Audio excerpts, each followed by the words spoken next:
नाज़रीन, अहम ख़बर का आगाह कंदा हलूं त सरहाड़ी वेझो खौफ़नाक ट्रेन हादसे में 15 खां वधीक मुसाफ़िर फ़ौत थी विया आहिनि। 100 खां वधीक ज़ख़्मी थी पिया आहिनि।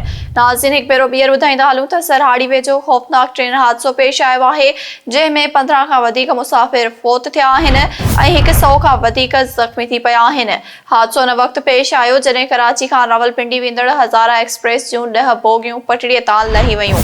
बोगियुनि मां ज़ख़्मी इलाज करण जो सिलसिलो जारी आहे।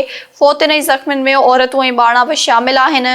उन हवाले सां वधीक तफ़सील वठूं था SS न्यूज़ रिपोर्टर मेहदी रज़ा मरी खां। जी मेहदी रज़ा, छा तफ़सील आहिनि हादसे बाबति, आगाह कजो।